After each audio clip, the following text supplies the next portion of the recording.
En relación a la negociación de Argentina con los organismos multilaterales y el Club de París, que forma un todo, a veces se lo simplifica en el fondo. La deuda del fondo son 40.000 millones, la deuda de los multilaterales son alrededor de 75.000, o sea, eso es un todo que se negocia en realidad al mismo tiempo.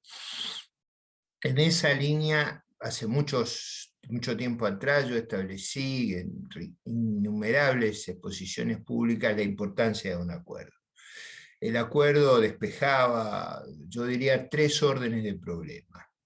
El problema de digamos, de la relación externa con los organismos estaduales de los países. Acá no se trata de negociaciones comerciales o mercantiles, como cuando emitimos bonos o pedimos préstamos a los proveedores. Acá se trata de relaciones Estado a Estado, por eso es tan delicado el problema, por eso no hay default con ellos. Acá lo que hay es atrasos y hay una inmensa dificultad para salir de esos problemas una vez que uno se mete en atraso. Entonces, conseguir un acuerdo acá tenía el atributo de mantenerse en la normalidad, de no ser un paria. El segundo beneficio del acuerdo, bueno o malo, sería que por primera vez desde que llegó este gobierno tendríamos un balizamiento, un sendero, con todos los errores que tenga. Es mejor que andar perdido, sin ningún rumbo y sin ninguna dirección. En tercer lugar, esa existencia de acuerdo en los hechos limitaba y ponía en un cauce la gestión de gobierno, que ha sido desquiciada, o sea, prácticamente perdieron 2 años sabiendo desde hace 26 meses que en marzo vencía esta cuota grande. Yo sabía hace 40 meses que venía este problema. Esta ignorancia de los hechos es un rasgo muy grave de esta administración, que termina, como siempre, en sucesos poco alentadores, en episodios que nos desvalorizan. Ahora bien, dicho esto, el acuerdo, por voluntad de la vicepresidente, deberá ser aprobado por las cámaras. Antes no ocurría eso. La ley de administración financiera establecía que los acuerdos con los organismos multilaterales, como nacían de un acuerdo de carácter internacional, nuestra adhesión, estaban cubiertos por ese acuerdo inicial y los usos de actividades no mercantiles del Estado no debían ser sujetos a autorización, como sí lo son cuando son actividades mercantiles, por ejemplo, cuando emite bonos, donde el Estado pierde la naturaleza de ser un ente distinto. Ahí pasa a aplicársele la legislación comercial de la sede judicial que se elija, muchas veces Londres, otras veces New York, otras veces Frankfurt, pero digo, o Tokio. Esa diferencia es importante tenerla en cuenta.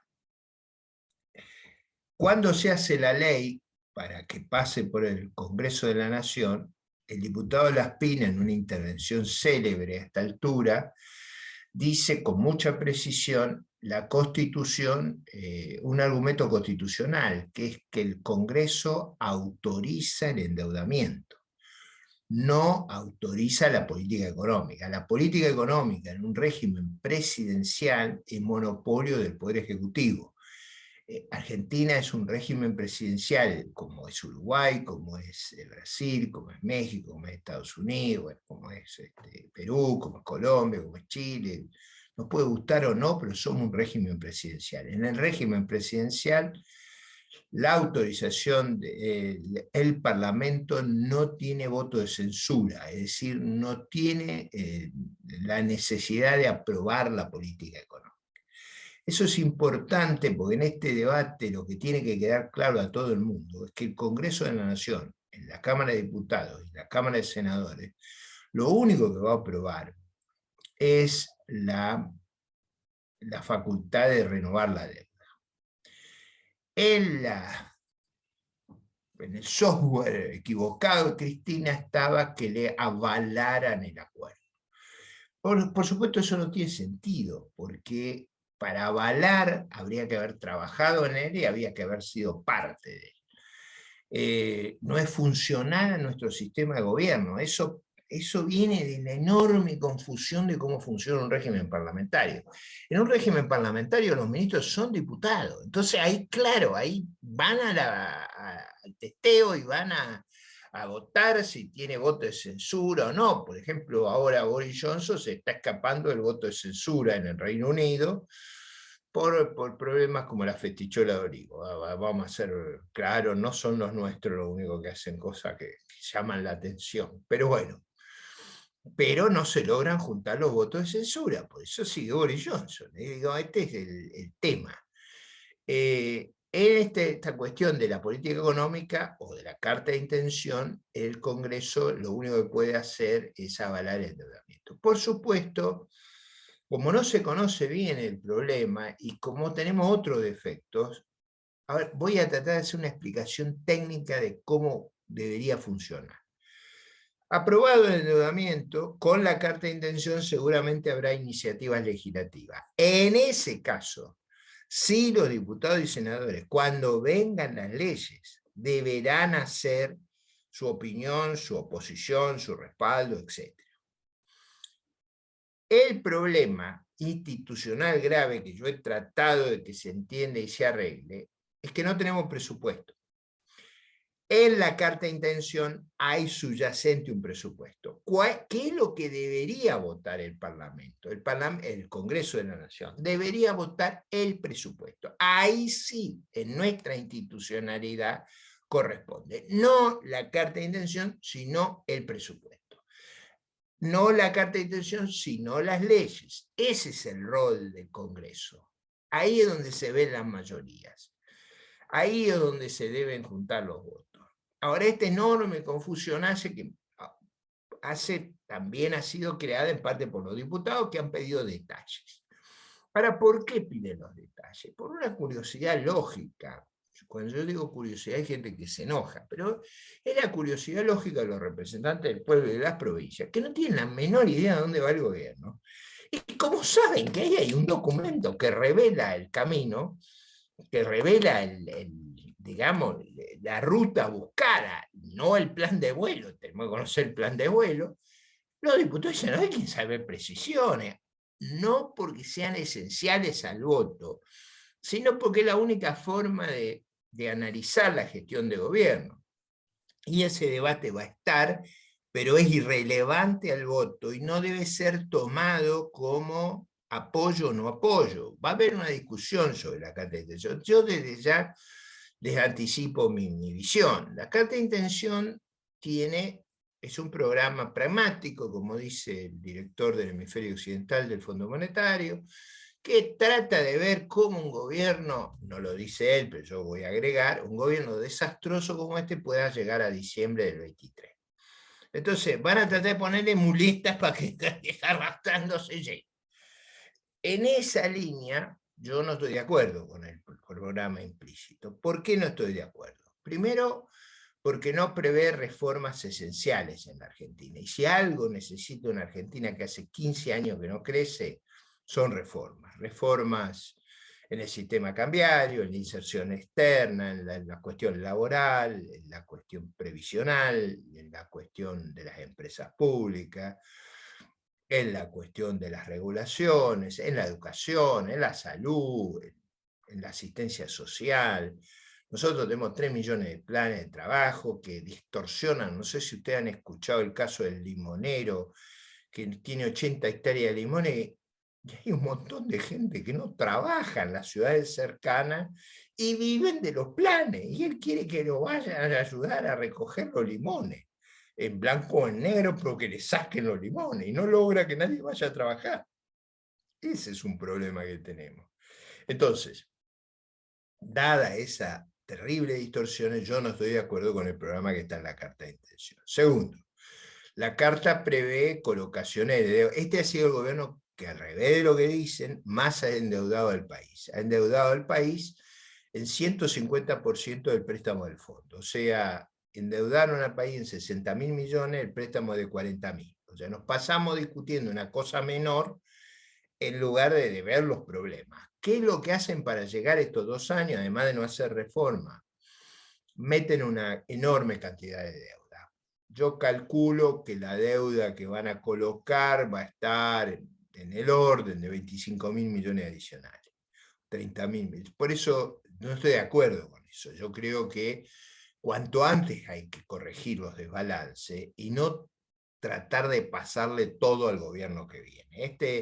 Este programa es un pasamano al gobierno que viene, que sí, le van a dejar una herencia de esa donde uno pide beneficio de inventario. Y eso yo no puedo estar de acuerdo. Entonces, está claro por qué no estoy de acuerdo con la carta de intención, aunque en mi opinión, más allá de ser formativa y que ayude a entender el rumbo que tenemos, es irrelevante para la votación, porque no vamos a votar eso, vamos a votar la posibilidad de renovar la deuda o no, a ver si se entiende, y yo ahí estoy de acuerdo que hay que renovarla, porque si saliéramos de esto, a los problemas que tenemos le agregaríamos uno imposible de resolver. Entonces, esa es la explicación del programa que tenemos, al cual yo agrego, este gobierno hace malas inversiones, es decir, la central carbonífera de energía, nos hemos gastado más de 2.000 millones de dólares, nunca va a salir un kilowatt de energía de ahí. Tenemos 2.100 empleados en yacimientos carboníferos fiscales, obtienen mi ingreso por 14 millones, una pérdida descomunal la que tenemos todos los años en esas empresas. Quieren crear una empresa de alimentos. La central atómica china es una central absurda. Primero porque es un prototipo, hay solo 2 en el mundo. Hay que tener prudencia de estas cosas, hay que esperar. Segundo, volver a situar una 4ª central en la zona de Lima, 100 kilómetros de Buenos Aires, 200 Rosario, no es lo más inteligente. O sea, 4 centrales atómicas en el mismo lugar no es prudente, digo, para ver si alguien entiende el problema que me estoy refiriendo. Y además cuesta 10 veces más generar energía con el reactor nuclear que con el gas. Entonces es una idea muy equivocada. Esas malas inversiones son las que nos empobrecen, como los diques en el sur, esos diques que están haciendo los chinos, que no se hicieron los estudios geológicos, la represa Néstor Kirchner y Zeppelin, ya el nombre anticipa el problema. No hicieron los estudios geológicos, se ha encontrado una grieta de esas de verdad en la formación geológica y se derrumbarían los diques, con lo cual otra locura más por no hacer las cosas bien. Fíjense que el país ha sabido hacer las cosas bien, Yacyretá, Salto Grande, Cerros Colorados, Piedra del Aire, Auricular, Arroyito, hemos hecho centrales, Futaleufú, inmensas, inmensas, todas bien hechas, bien contratadas, bien estudiadas. Ahora estamos haciendo Anacuá, podríamos hacer Corpus, podríamos hacer Paraná. Tenemos muchas posibilidades, menos la locura que estos tipos hacen. Siempre eligen lo peor que se puede hacer. Entonces, la discusión de la carta de intención, todo lo que piden detalles, está bien que lo pidan, yo entiendo la curiosidad, yo entiendo la necesidad de la gente de explicar el problema, pero lo que es relevante es el endeudamiento y ahí habrá que aprobarlo para evitar caer en una situación de emergencia. Por supuesto, a mí me hubiera gustado otro programa. No sé si la sociedad argentina hoy lo entendería. La sociedad argentina vive pensando que con más deuda y más gasto público le va bien. No toda, pero una parte cree eso. Y la verdad es que eso nos empobrece. Esta mayor deuda que impide el crédito privado, este mayor gasto que actúa como una gigantesca mochila que lo agobia y lo aplasta el sector privado, es lo que impide la creación de empleo. Les voy a dar un número y con esto no los quiero cansar. Este canal es muy exitoso, pero una de sus virtudes es que no cansa. Sí, las explicaciones chavistas cansan. Nosotros tenemos 6 millones de personas que trabajan pagando impuestos, 3 millones y pico, casi 4 en el sector del Estado. Y tenemos 11 millones de personas que trabajan como monotributista, 3 de ellos, y el resto es la informalidad. O sea, de los que no pagan impuestos, pagan muy poco, poco y nada, bueno, la única, por falta de productividad, pero tenemos 11 contra 6. Y lo que crece son los que no pagan, lo que crece. O sea, por eso tenemos la rara paradoja que en la Argentina crece el empleo y cae el producto. ¿Por qué? Porque cada empleado nuevo es menos productivo que el promedio. Entonces, crece el empleo, pero cae la productividad. No, ese es un camino para empobrecernos. Ahora, si lográramos que creciera el empleo en esos 6 millones, que son los que pagan impuestos, que son los que generan productividad, ahí crecería el empleo, el producto y mejoraríamos nuestro nivel de vida. Por eso, para mí es tan claro qué es lo que tenemos que hacer para crecer: exportar, invertir y generar empleo que pague impuestos. Esa es la clave de lo formal o como ustedes quieran llamarlo, porque además de generar producción, generan impuestos y todo el resto, los 20 y pico de millones de cheques que viven del Estado, porque ahí tenemos también alrededor de 3 millones y algo de jubilados que aportaron, y tenemos unos 5 millones y medio de jubilados que no aportaron, que aportaron poco. Y claro, eso que antes era 5 millones, ahora son casi 10 millones, y los empleados públicos eran 2 millones o 4 millones, dígame, si con ese esquema se puede progresar, sería un milagro. Y no somos un milagro. Ahora tenemos oportunidades, no es verdad que el país está perdido. Les voy a cerrar con un dato que a mí me impresiona. Echa las cuentas con prudencia, suponiendo que solo el 25%, me escuchen lo que le estoy diciendo, que solo el 25% de lo que hay en Vaca Muerta se puede utilizar. Recuerden ustedes que lo producimos a $3,50 y lo vendemos a 25, es un número espectacular de renta. Ahí hay 100 veces la deuda con el fondo, 100 veces. Solamente ahí, sin contar el cobre, el litio, que ahí hay otras cifras extraordinarias. Ahora, ¿ustedes entienden un liderazgo que se la pasa discutiendo el 1% en vez de poner en marcha el 100%?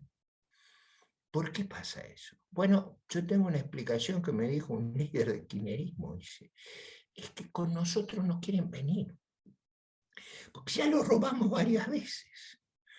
Entonces, claro, si los confiscamos varias veces, robar no quiere decir que roban para ellos, roban para darle a la gente, digamos, para el repartije, para mantener ese aparato monstruoso de 11 millones de personas, 20 millones de personas que viven de lo demás, que es un número extraordinario. Entonces, es difícil convocar a las empresas que son capaces de desarrollar 100 veces la deuda que tenemos.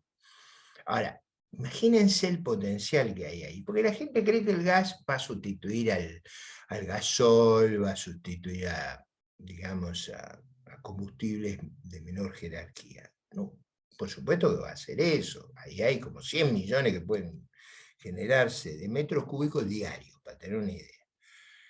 Pero la verdadera riqueza nace de otras cosas, nace de la petroquímica, nace de los fertilizantes, nace de la química pesada, de la química. Ahí generaríamos los fertilizantes a un mucho menor precio. Obviamente, imagínense que los otros usan a 28, nosotros podemos usar a 4, el costo de nuestro fertilizante bajaría dramáticamente, generaríamos 50 o 60 millones más de toneladas. Nosotros, para dar una idea de la estupidez que hacemos, producimos 40 millones de soja y tenemos 70 millones de capacidad de transformar en aceite. Para que ustedes tengan una idea, el aceite vale 2 veces y media más que la soja.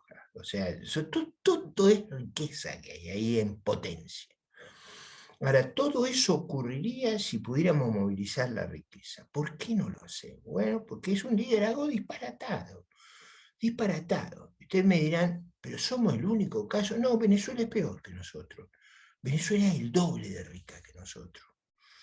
Ahora, la ciudadanía venezolana, por sucesivos errores, le entregó el país a los gángsters. Una vez que usted se lo entrega a los gángsters, no vuelve más. No vuelve más. a lo mejor una generación heroica hecha a los gángster, reorganiza Venezuela, es difícil. Por eso luchamos, por eso a veces mucha gente me pregunta, ¿usted en la coalición que está? No, sí que tengo diferencia, claro que hay diferencia, estamos juntando toda la fuerza posible para sacarlo a esto, para tener un buen programa, para movilizar la riqueza y para que cuando me tenga que despedir, que no debe estar muy lejano, digo, la dimos vuelta, esa es mi única obsesión, dar la vuelta. Un abrazo a todos.